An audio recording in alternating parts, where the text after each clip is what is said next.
I really believe in the idea of regionalism, and finding the different approaches and sounds that come from other locales, whether that, in the old days it would have been the Kansas City sound, or, what was happening in Detroit or Philly, of course, New Orleans.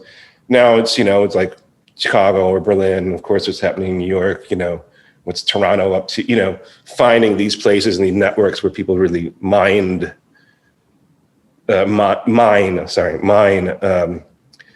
fashion of community, as you say, and I would say how they practice their religion.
That's the music of Mike Reed, composer, drummer, community leader, organizer, a great force in the Chicago music scene and worldwide.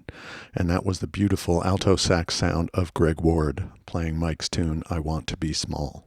And this is Dave Douglas. This is the Greenleaf Music Podcast. Thank you for listening. For the extra, Mike hung out and we talked about Roscoe Mitchell. We listened to one of his collaborations with the great master. To hear that piece and all the episodes of this podcast, join us over at greenleafmusic.com. Join up now to get the entire catalog through our Bandcamp for Labels pages. Thank you so much for listening, and here is Mike Reed.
Mike Reed, thank you so much for joining me.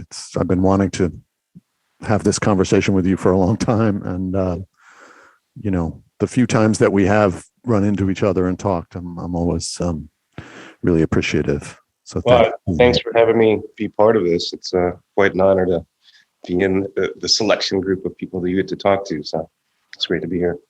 Well, I've talked to a lot of your friends and colleagues, and, notably Greg Ward, who sounds so great on that piece, has a record for us that, I'm just really proud that I got to work with him. But I know you've been working with him for a long time, both in Chicago and around the world. I usually try to sort of start talking about the music with people just by going to early music experiences. I know, you're basically from the Chicago area, and Mhm. so that must have been the genesis of how you first heard the music and got interested. Well, I mean, I guess more specifically, the music that I operate in. Yeah, I think before we started recording, I mentioned I was just watching the Beatles Get Back Mm, documentaries, and when I was young, I was me and my brother. We were latchkey kids, my older brother, and so we played DJ at home with our parents' record collection, and my dad had a pretty intense record collection. nice. And yeah, but I remember very specifically though being home when we were watching Monday Night Football, and Howard Cosell comes on and says that John Lennon had been shot.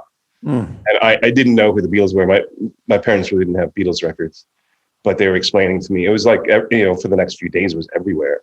yeah. So that kind of spurred my brother and myself's own, oh, well, we have to, we just, our parents would let us buy records. We'd go to the store, in that time period, there's records in every store, from Yeah. the Woolworth to the actual record stores. So um, that just kind of created a deeper fascination more than just, messing around with my parents' records. And the fandom of music sort of really started there. And that kind of really quickly moved right back into my dad's record collection. Mm, And, he was a really big fan of the Impressions, obviously a Chicago group, and a lot of different Chicago R&B music, which I didn't quite know that at the time. mm, Jerry Butler, of course, things like this, the Shylights, all this type of stuff. But yeah, so my brother and I got really just sort of immersed in record buying, mm. and into that was where we really kind of moved really quickly into buying blues records. So it was, Muddy Waters records and Lightning Hopkins, and especially because of the orientation around playing the guitar. Mm. And my older brother, who's still actually quite good country blues guitar player, Wow. this was kind of the feeding ground, and fed really well into sort of this, the early rock and roll time period, Little Richard and all that type of stuff. And of course, that felt really natural with how much bands like the Beatles or the Stones are really into that stuff. So my dad's record collection really worked with other things that we were, quote unquote, finding out about. Yeah.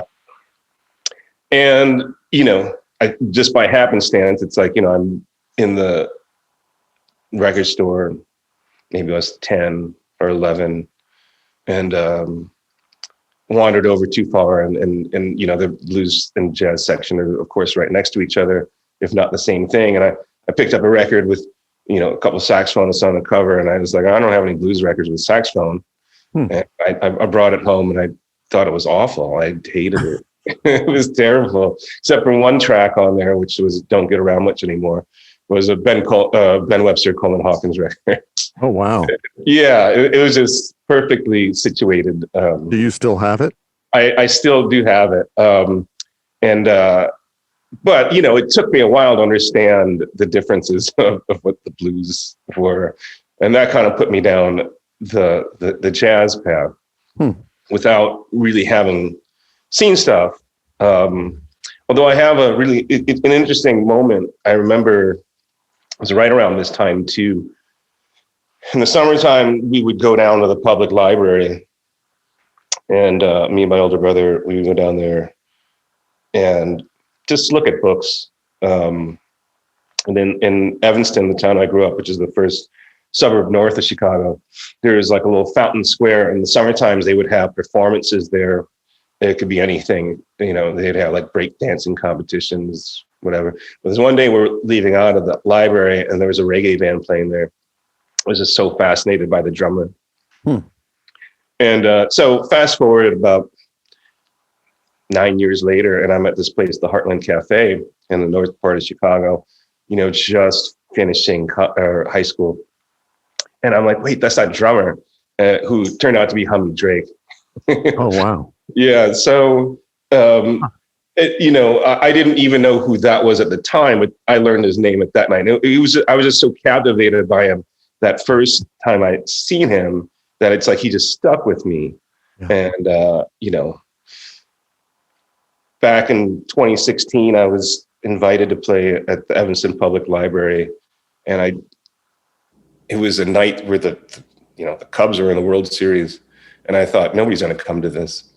The place was really packed. And I was like, just thinking, it's like, maybe one day some kid's going to walk out or come up to me. It's like, I was at this show that you played all these years ago. Wow. So anyway, yeah. Some of those Chicago pieces, I would say another thing that was really formative, I told you about being really into the blues, but there was this program that in Chicago called Blues in the Schools. Mm. And this was another one of these things, these throwback moments. And there's two fellows that came to it, a harmonica player and a guitar player, and they're essentially educating us on the blues. Mm. And it was magnificent. It was just electrifying. And, fast forward again, and my brother's sneaking me into this club called Blues, Etc. He's like, Billy Branch and they used to come to the Blues in the Schools. Those are the guys that we used to see. And it's like, oh shit, really? So, these efforts, I suppose, that kind of loom large in Chicago, they do trickle down into people's experiences, and Yeah. Well, and you're a big part of that now, so it's a continuum, isn't it? But that's I think something unique to Chicago, that a lot of kids grow up and get exposed to things like that only later do they realize, the opportunity they had to be around that. But I mean, you also have these bands. Well, a lot. I mean, you play widely with everybody, but it feels to me like there's a Chicago scene around Greg and Jason and Ben Lamar Gay, who's playing I absolutely love. And so I just wonder, all the writing that you do for all the various projects, how do you feel that is tied to location and to the way that you just described stumbling into music? I'm not necessarily sure about the writing aspect of it. I think that might be broader, but I think it's more about like an approach aspect of creative space. So, this is something I think about quite a bit when, if we talk about the AACM, well, I'll obviously use that. I think, of course, a lot of listeners will understand that as a notion of a space of artistic desire is, finding out how to make what you want, deliver it in the way that you want it, try and hopefully find whatever economic possibilities are from it, but really being in control of your own destiny. But I think this is a largely Chicago sort of aesthetic. If you think about even some of the old, the Marshall Fields and Pullmans of the world of Chicago, who came here essentially to recreate themselves and make their identities and of course seek their fortunes.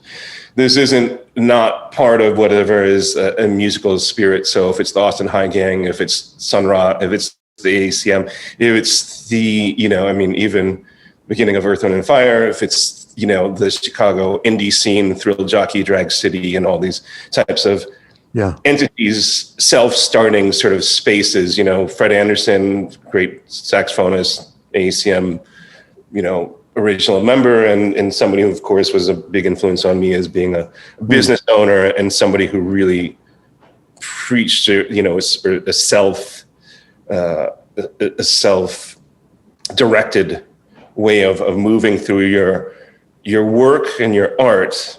Yeah. I think that's really the thing that kind of binds all of the different types of, this is a big thing that I was always talked about in the AACM. There isn't an AACM sound.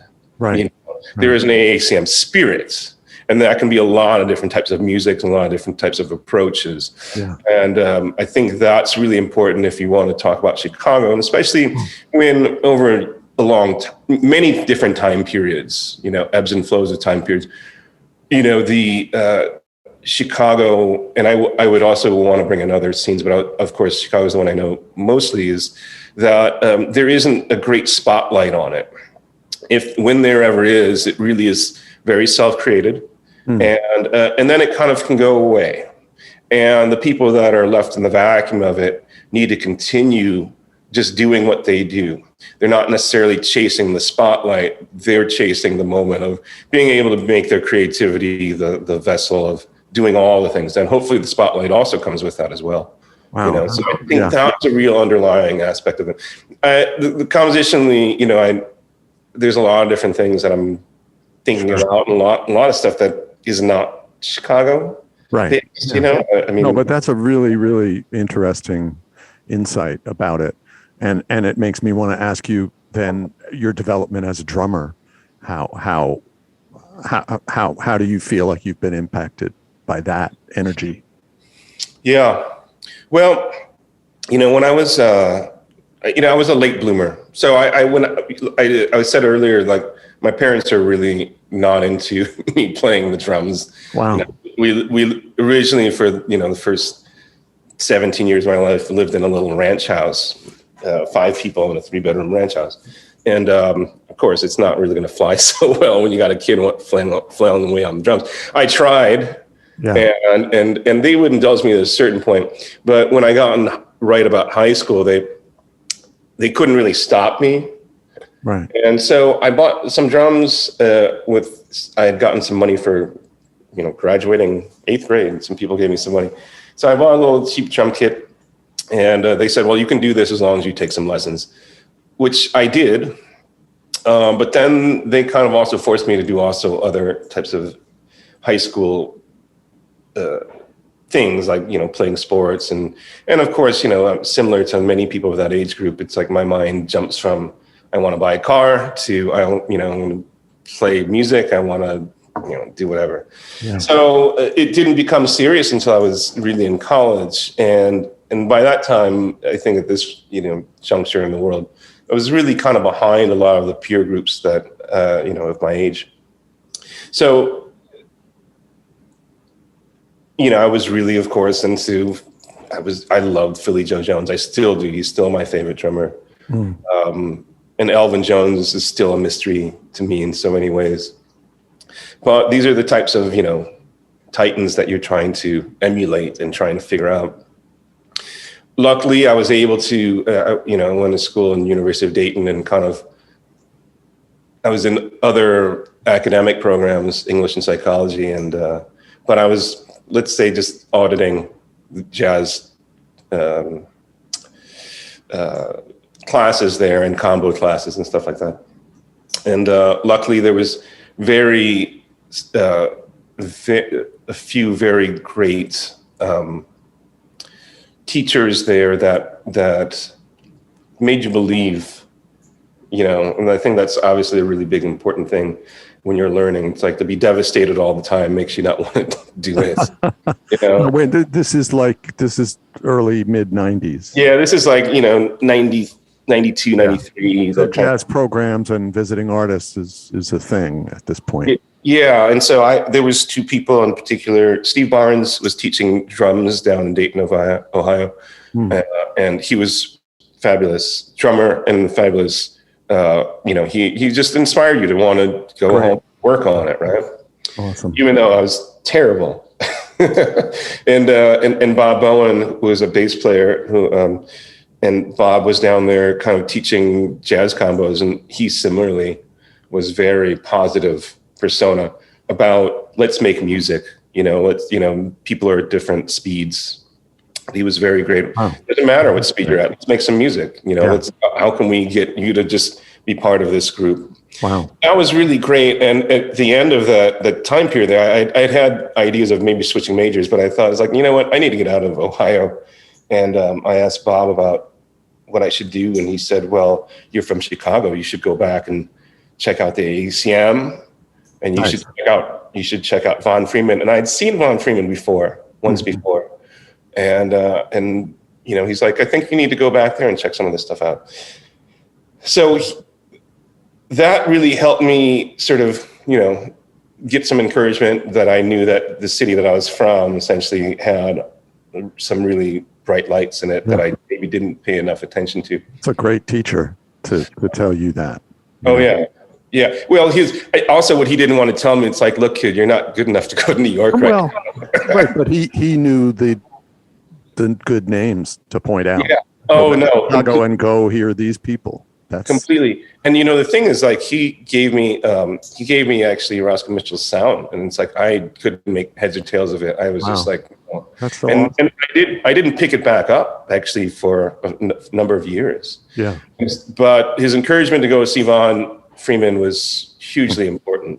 So when I got back to Chicago, I would go to Von's session. At that time, he was doing sessions at the New Apartment Lounge on Tuesdays, very legendary nights there. Then within maybe a year or two, he started having a session that was closer to where I was living on the northwest side of Chicago on Sunday nights. And something that was really great about it was I kind of realized something that, and I would say this to any young person that is taking lessons. If you go to a session and there's like a person that plays your instrument that you find interesting, you should probably take lessons with them. And because this is what happened to me. It's like I went to the session and I asked, finally, I asked Michael Rayner, who was Von's drummer. I was like, can I take a lesson with you? And we did that. And then after the second lesson, I realized it's like, wait a minute. So I go to his house, we do the lesson, and then I go to the session and he sees me play. And then he has comments for me. Because it's like, when does your teacher come to see you play? Never.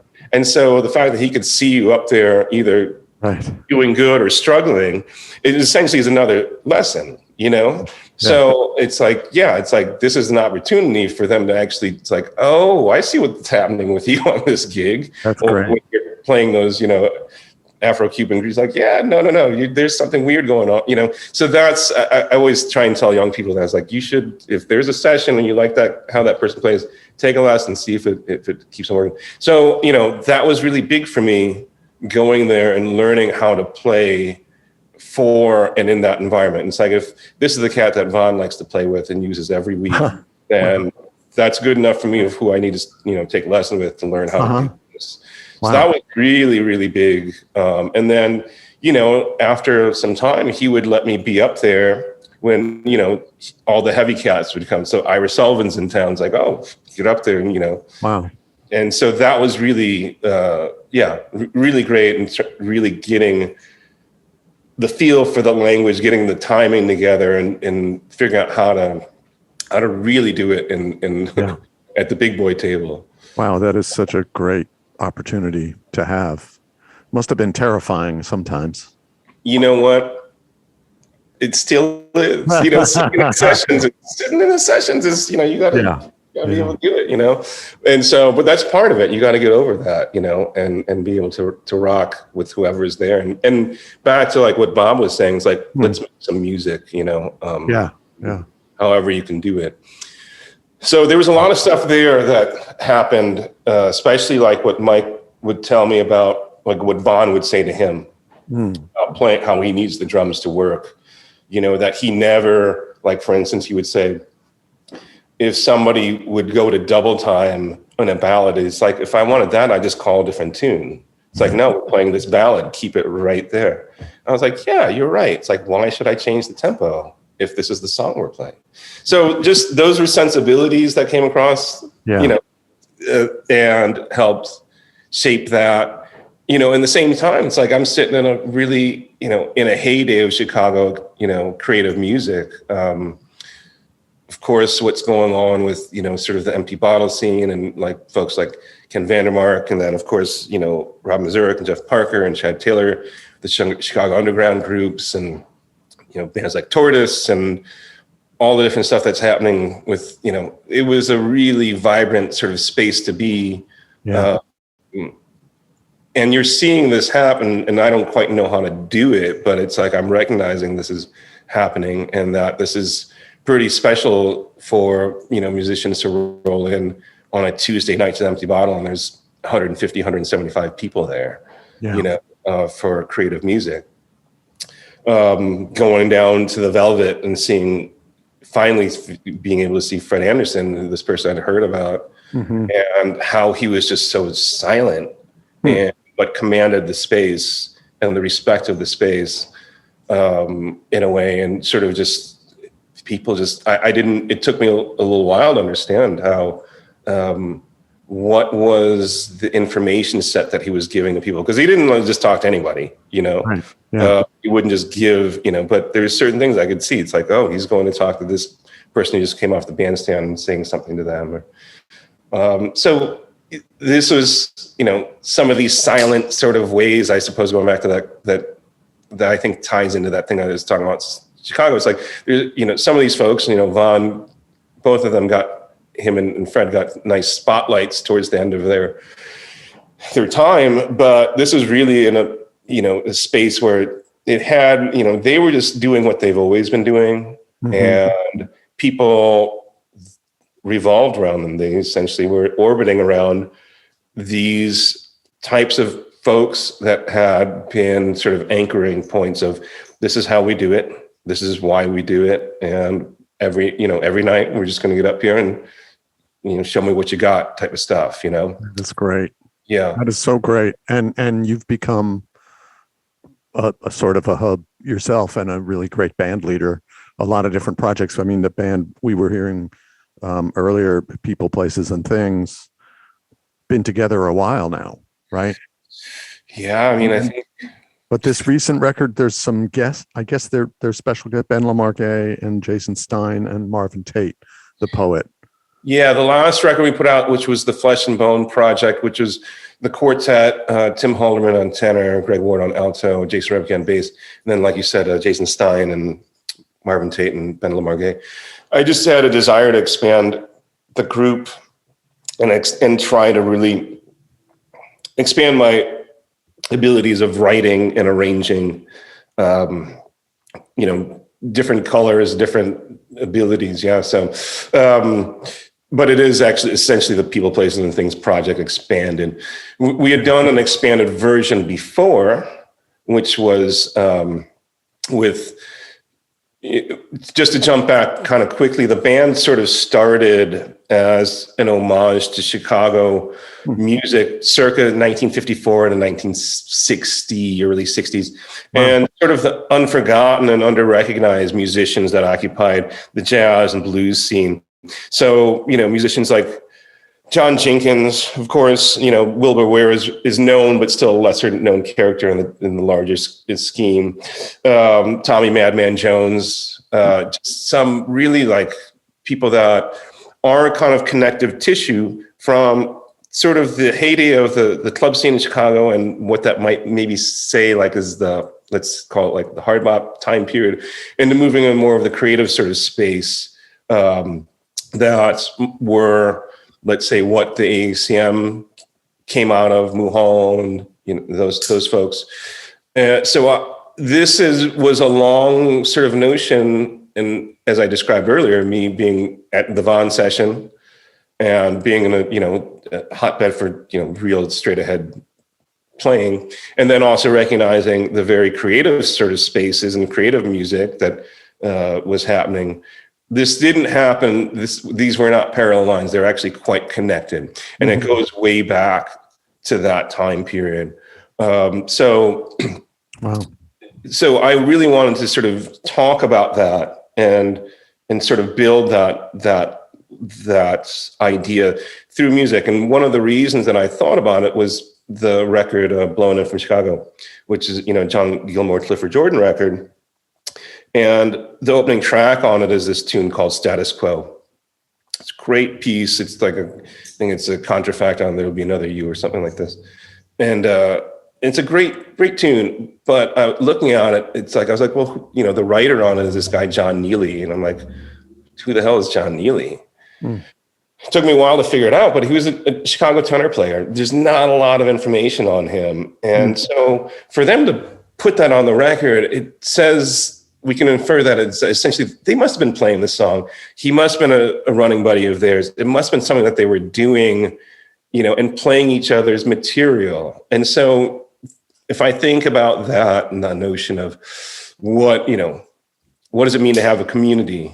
How does that community sort of keep on moving? It's like, well, we play each other's songs, right? We play together. It's like, I learned this tune. It's like, I want to keep on playing it. It's like, just because you're not here, it's like, and you gave me this song that we played together for 3 weeks on a tour. It's like, well, I'd like to hear it again. And this was a commonplace thing that happened, of course. Yeah. But so here I see an example of this on this great record, an obscure musician, a really great tune, and so it made me think about all the different things that were going on in the scene that we just don't know about, and then of course knowing some of those relationships from the musicians that were there. There's a really when Von Freeman passed away, George Lewis sent he wasn't there, but he sent a letter to be read at the ceremony, and he was telling a story of Von. He was playing just outside of Amsterdam, and I think it was the late '70s, and Von introduces some forgotten Bach piece that he's now going to play for them, and essentially he just lays into this really big improvisation, which is a bit of a wink of the eye to his Chicago compatriots who are in the audience, which is Muhal, George, and Steve McCall. He just lays in this big improvisation that just opens up, bewitched, be bothered, bewildered, which is a typical sort of, you wouldn't think that these people would be right there in the audience with them. It's like, no, they're old running buddies, Sure. And so that divide was really interesting to me, and I wanted to sort of so that the divide is actually not there. Actually, the music is all kind of spun from the same sort of space. So People Places sort of came out of that to try and reinvent some of these pieces. And we ended up at a certain point doing a larger version of it that contained some of the people that were part of that scene in the late 50s. So Art Hoyle on trumpet, Oh, wow. Yeah, Art, who was in the Sun Ra Band and Lionel Hampton Band at that time period, and Julian Priester and Ira Sullivan. So we had written music for them and had this large group. So that was the first time we did a large group with out of the People, Places, and things. Let me just play a short bit of this track, "Call of Tomorrow," and it's words from Marvin Tate, who's the vocalist. The weight of rage can hold you back. The weight of rage will hold you down. Freedom spelled backwards.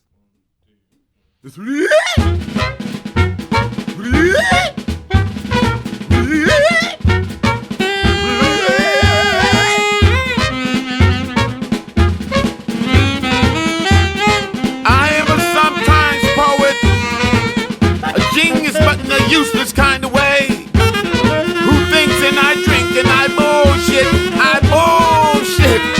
bullshit a lot. I'm a junkie waiting for pop culture to hit rock bottom. I am not to be confused with a role model. I will not be your role model. I'm the homeless. That's great.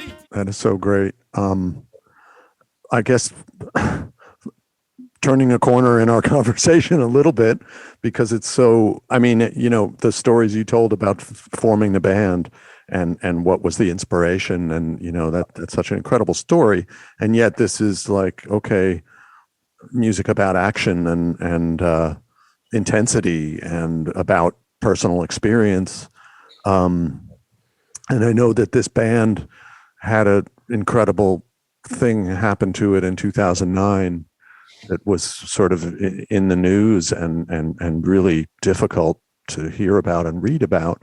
I know you've probably told the story many times, so we don't have to go there, but if you want to just briefly contextualize.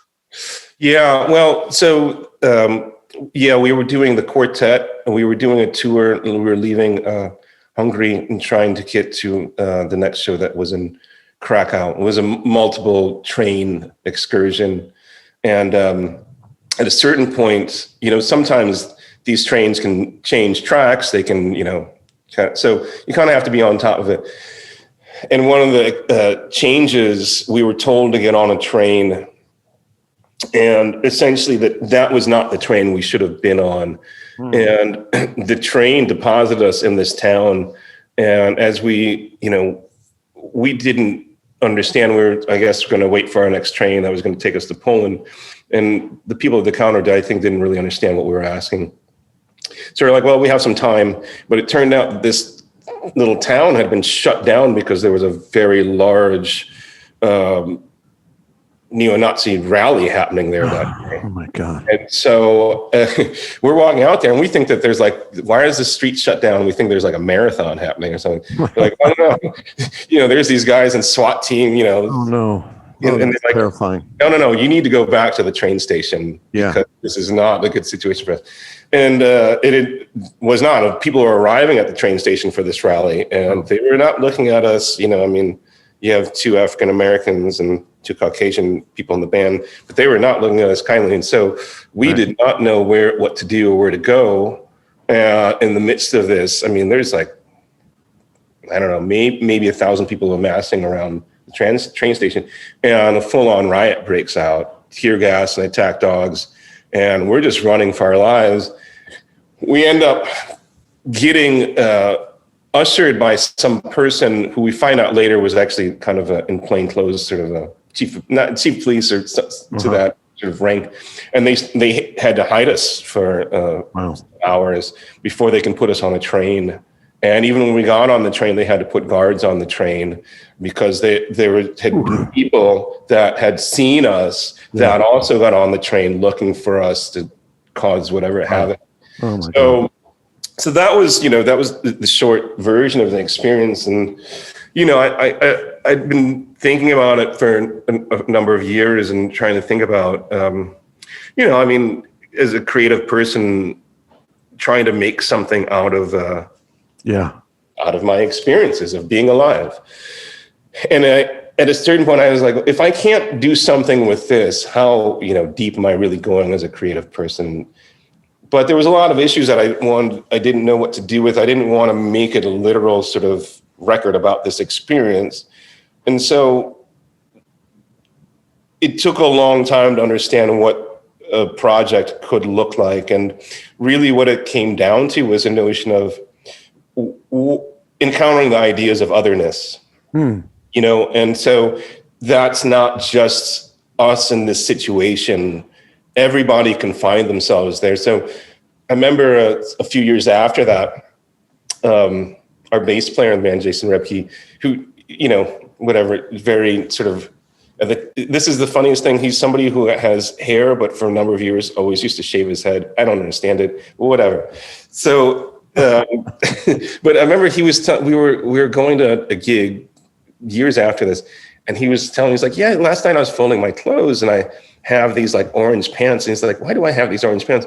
And the thing was that when he had this shaved head and sort of would wear darker clothes, he kind of resembled like a skinhead. And so he's like, I think after that, he's like, yeah, I wanted to have brighter clothes and sort of grow my hair back and sort of, not exemplify that sort of meaning. And all that said to me is like, whoa, this affected you in a certain way. Yeah. And the story affected you in a certain way. Obviously, it was part of the story and it was harrowing for him as well.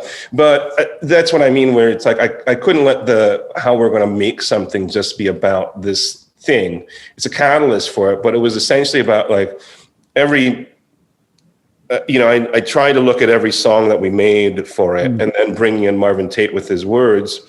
A lot of his words were not created for this project. He would talk about it and I would have him go in and it's like, all right, go and do your thing. And then I would take it and I would cut it back up and literally edit what he did, edit out things that had nothing to do with what I would think the meaning is. Then I would assemble it and I was like, hey, Marvin, here's what I think. And then he'd go back and recut it as if that was the piece. That's great. So we rethought some of those ideas and, I really glommed onto those aspects of being out of place. The otherness that I think that everyone can kind of find themselves in spirit, obviously, just in identity. And yeah, so so that's kind of what that was about, our wrestling with our own sort of humanity and wanting to figure out, I guess, the constant conversation of otherness. So yeah, that's how I kind of wanted to exemplify that's what happened, that story, but in hopefully a larger sort of way. Yeah, absolutely. And so these projects, they're on 482 Music. Yeah, which I think is the label that you run. No, right? no. Yeah, I had this Mike Littner. It's his label, which he's kind of been pretty dormant for the last few years. But I had a very long relationship with him and kind of had a lot of. I'm out of the loop. I'm sorry, I got that. No, it's fine. No, but he had been putting out records and owned a record store in Chicago. And years ago, I had made a record by myself, and I'd done well. And I was asking him for some advice, and he said, I should ask you for some advice. You did really well with press and radio. This is back when radio was still a big thing, and I didn't know that he was actually really into improvised music and new music. And I kind of started to introduce him around to some of the musicians in Chicago, and so he then progressed his label more into that sort of world of things.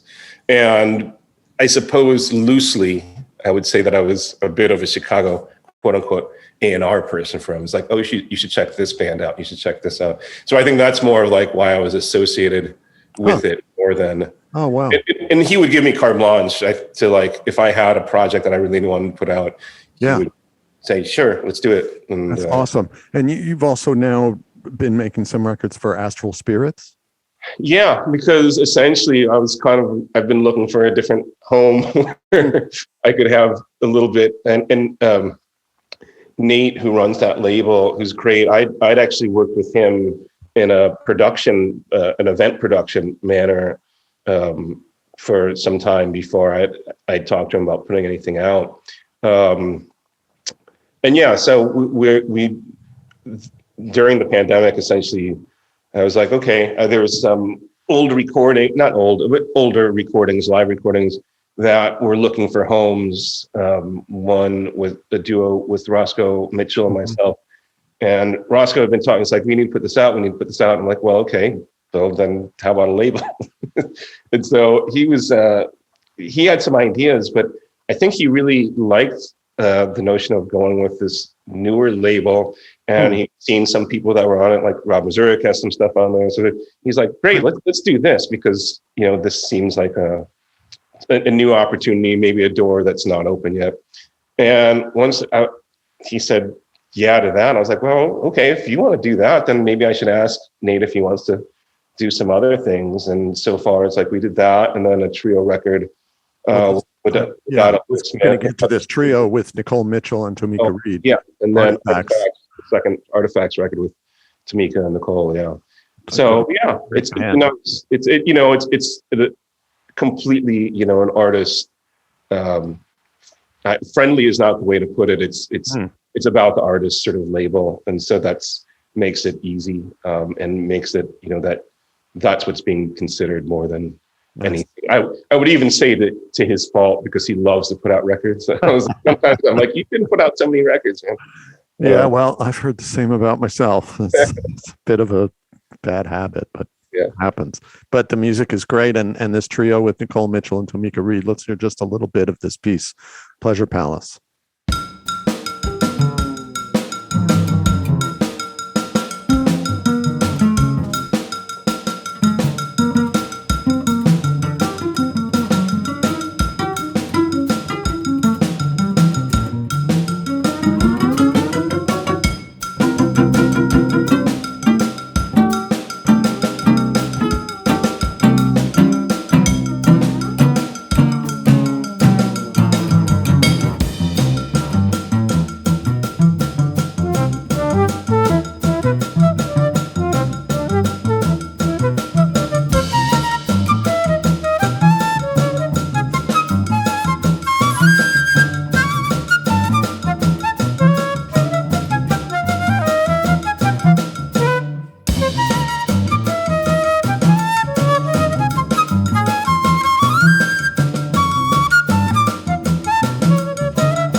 Two of my favorite players. Yeah, they're It's a great band. big sister and little sister to me. You know, I was just on the road with Tamika Reed recently, and somebody asked if I can't remember family relation. What? I think she called you when we were out.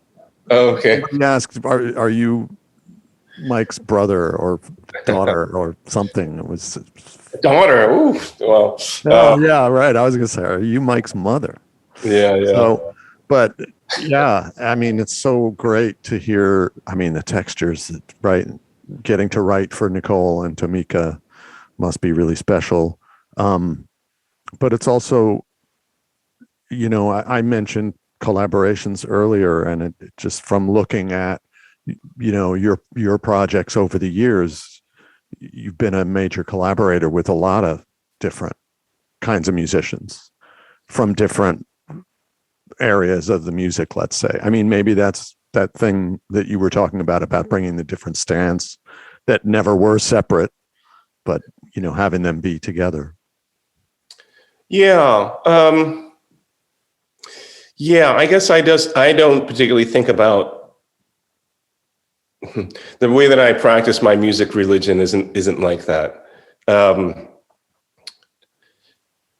Of course, I have my own particular likes and dislikes, and of course, but yeah, I try not to be. I just don't think about that. I'll give you an example. I'm not sure what you mean. You mean about people being from different backgrounds or having different ways of playing. Different ways of playing, different. Part of it is that I think part of it is that I have to always consider my original self, and that is that I had to figure out a way to be able to play with whoever it is, right? Some nights unsuccessfully, sometimes nights unsuccessfully, and then finally it got successful. I figured out the right thing to do, or I just got better at X. So if I always kind of block something out aesthetically, capability-wise, then I'm not going to be able to make music. And that's the most important thing, that I want to be able to make the moment with these people happen. And, I've had a lot of really great experiences with people who can't tell me that the time signature just changed. Yeah. Doesn't matter. They were going to tell me when I'm wrong because they know their music real well, right? Yeah. So I can learn a lot from that just because I know this specific thing. And there's a lot of stuff that I don't know. It's like, oh, wow. It's like you guys just changed keys. I didn't really hear that. That's maybe something, the skill set that I don't have. And that's okay, but it doesn't mean that we can't get up there and make this music together or make some music together. And that's across the board. And I find that to be great and also problematic. So there's people like, a lot of people identify me as being more as a free jazz, a free improvised music. And that's a big part of what I do. That's for sure. But don't get me wrong. There's a lot of people who get up there and do that. And I don't want to work with them because they're not really improvising. It's like, oh, you're just playing that song again that sounds like free improvising, but it's not, So it's, I have this feeling that if you're getting up there and there's a moment, there needs to be, I think, a little bit moment of insecurity of like, can I do this? Yeah. Because if you don't think that way, then I don't know that you're really trying as hard to do something that might actually be out there on the limb of improvising. That's so great. That's such a good insight. Yeah. I mean, otherwise it's like, if it's all high fives and powerlifting, it's like, then what's the point of this, Then that's something else. And there is other musical rewards, I think, that can operate where it's like, there's a success level it's about hitting these things. Most of the music that I'm operating, I would say 99% of the music, there is this place where you're walking a tightrope and it's on you. It's like, can you take chances? Can you do these things that push an idea? And it doesn't have to be about prowess. It can be about taking time. It can be about stepping out of a situation. There's lots of different ways that you could look at it. But I think it has to be kind of dangerous moment of, do I know how to do this? Can I do it? Are we going to? And of course, the answer I'm hoping is like, yeah. And Some nights not so much, some nights better than others, Wow. and that's, I think, that space, so if, Maybe without those nights that are problematic, then it makes the good nights less meaningful. yeah. And, I try to, on this, I was doing a thing back in November, and it was a newer group, two musicians from France, and Ben Lamar was with me. We had been playing this like for 3 days in a small room, and it was very acoustic. It was all acoustic. Nothing was mic'd. Then all of a sudden we're in a large room for 200 people and everything, it's a sound check. And it totally flipped my brain. And I was getting a little angry because they were kind of, it's like, we don't need the kick drum and we don't need subs. And I was trying to tell them what to do. And there was a level where it's like, hold on, guys, it's an acoustic thing. But I needed to also sort of flip my brain, like, this is going to be different. It has to be different. We're in a different type of space. What we've been doing musically may not work as well. And so for you to sort of get the best experience and make the best music, you might have to adjust a lot of things that you were married to for the last few days. So that was a risk that I had to put myself into to try and get a good result for our show. And so that's another aspect of it. How do you, create some vulnerable spaces that hopefully bring powerful results. Yeah. Wow. That's really great. That's an amazing example of, playing in a small room for a few days and then being in this new acoustic situation where you just have to completely rethink, throw away a lot of assumptions of things that have worked and adapt to new ones. Yeah. I love that. I wanted to play this collaboration that you did with Wadada Leo Smith and Douglas Ewart, also for Astral Spirits. The record is Sunbeams of Shimmering Light. And I the textures, it's a longish piece. We'll play an excerpt of it, but I love all the textures on this super moon rising.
Wow, that's really incredible. It's Douglas Ewart playing English horn.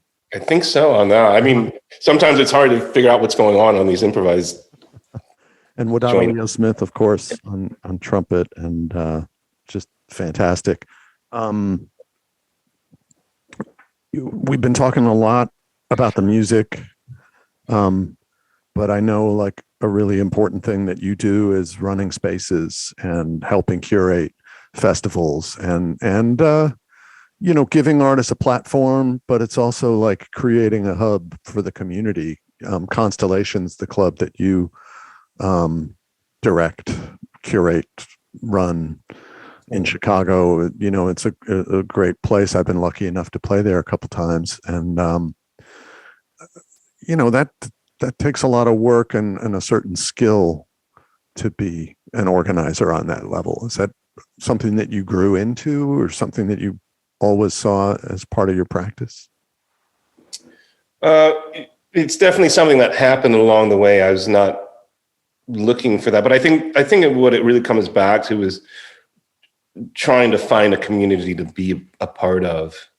And so when I recognized that I needed maybe to help create it, that is where some of these things kind of came into play. Initially the Hungry Brain in 2001, Josh Berman and I started running a series there on Sundays, and which we still do. And at the time, I was just playing music and tending bar. Now I'm one of the co-owners, but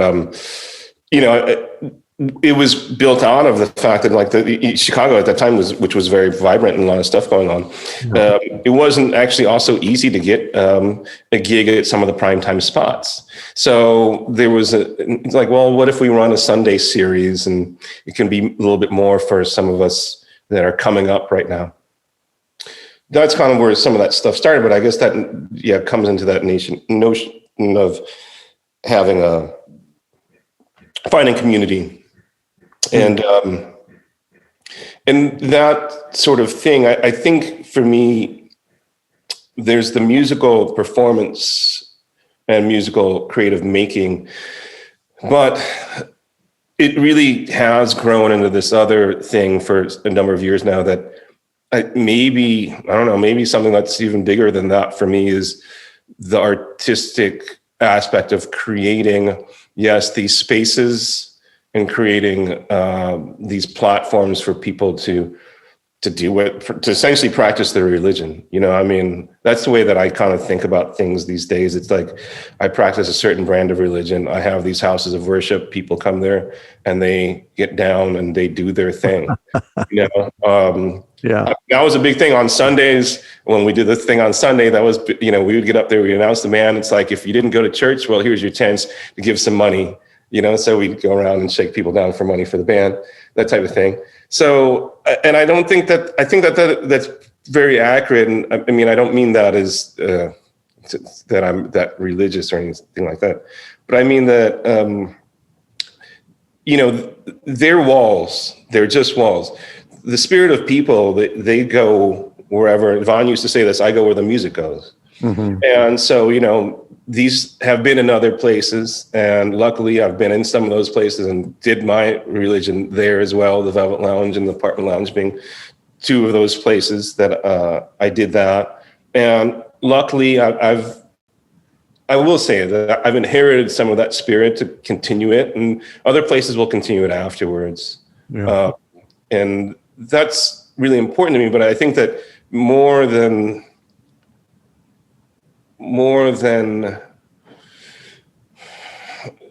other spaces or other, it's like, I really do think that this is a creative thing that I'm trying to make. Yeah, sure. It is business, but so is making music. It is, a job, and, but so is making music, So, but I think that, to be able to keep this notion of, quote unquote, there's a band in the air.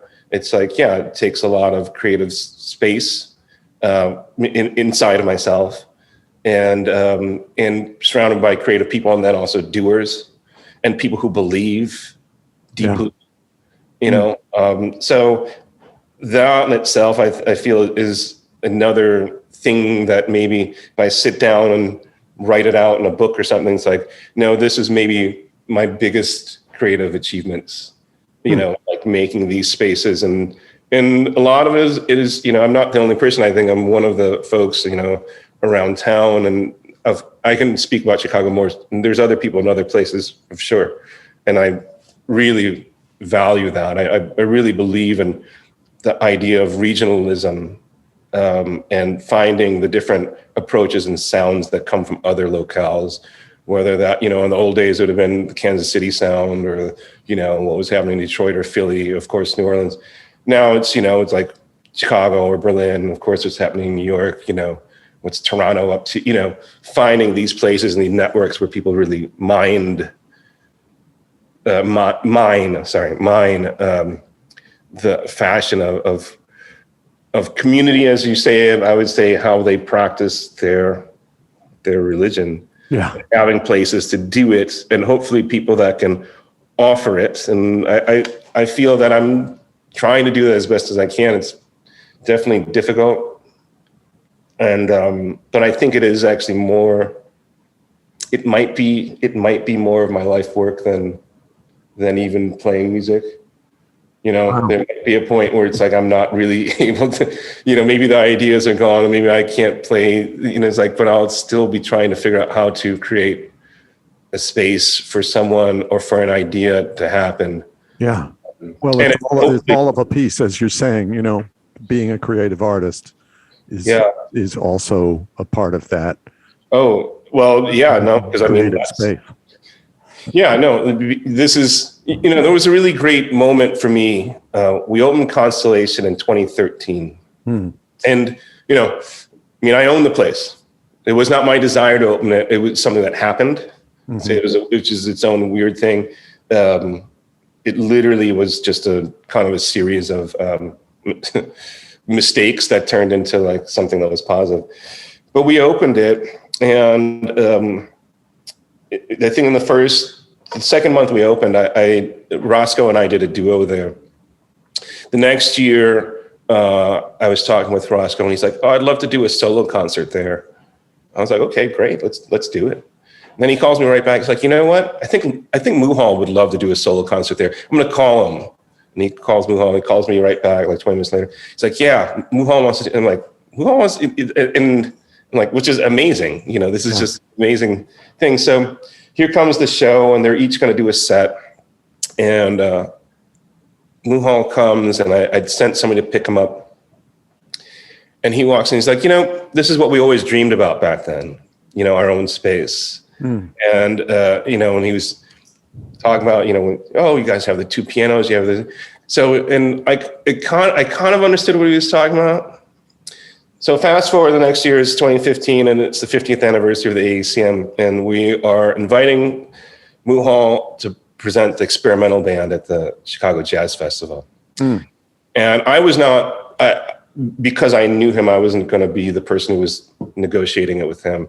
But the person that was, he's like, "Well, yeah, these conditions are fine." But he said that the only way that they'll do it is if they are allowed to have a week of Constellation. We can't rehearse any other place. This is the home place that we need to go and rehearse at, because that's why we're doing all this. Wow. And it was just like, goosebumps. It was just amazing. It's like, this is, like maybe in a certain way, it's like him seeing some of these things in fruition. It's like, this is what we were, and so that's a big bit of responsibility, an honor to sort of carry on these ideas of having artists that are running the space, owning the space, and creating that for other artists as well.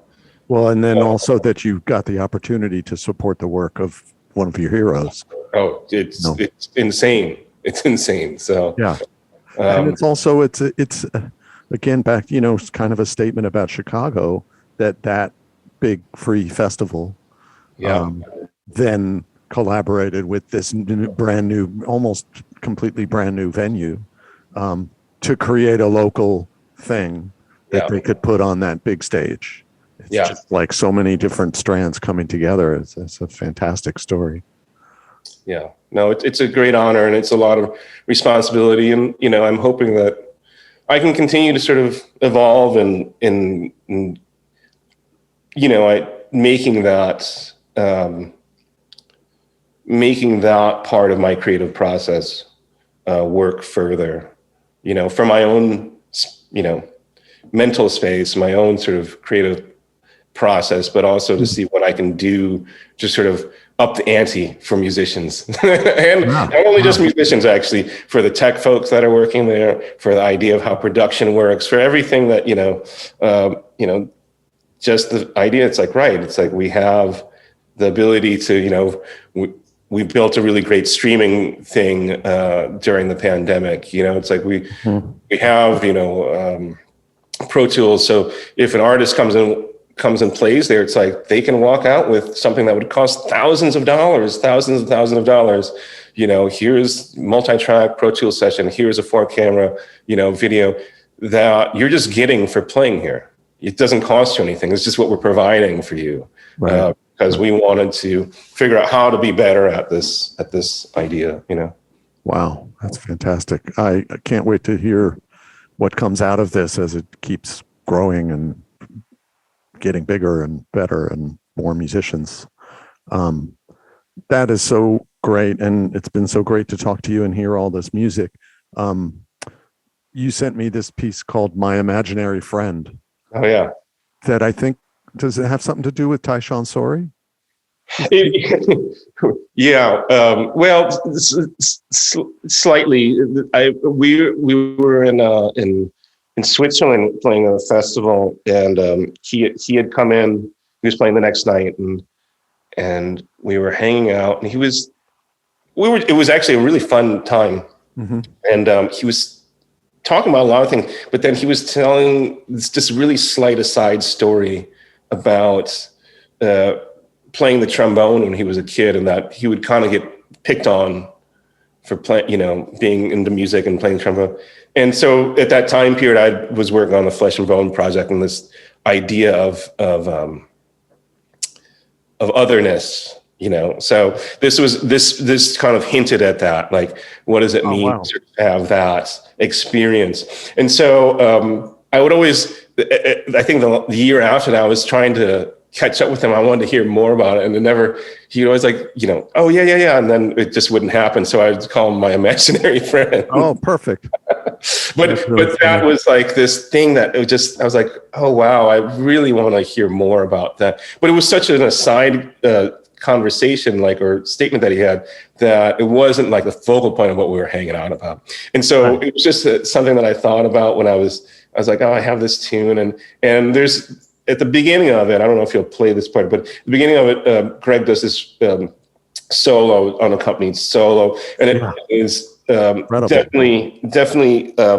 We talked about it a little bit. Definitely harkens a little bit to some Roscoe Mitchell isms, and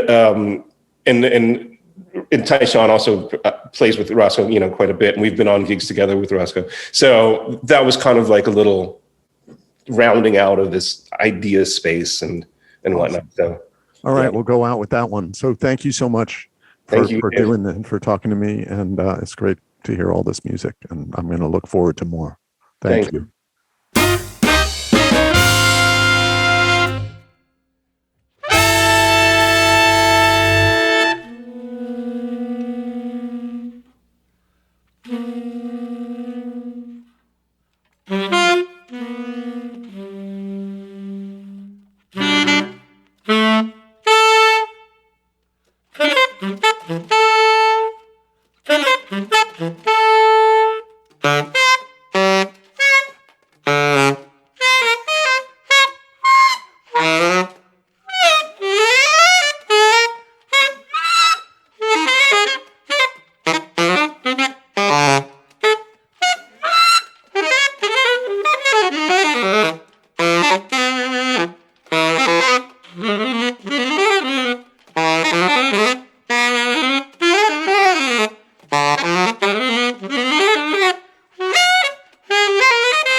Thank you for listening to this Greenleaf Music podcast. Come and join us at greenleafmusic.com for subscriptions. Get all the music that we make, and we will talk to you again real soon.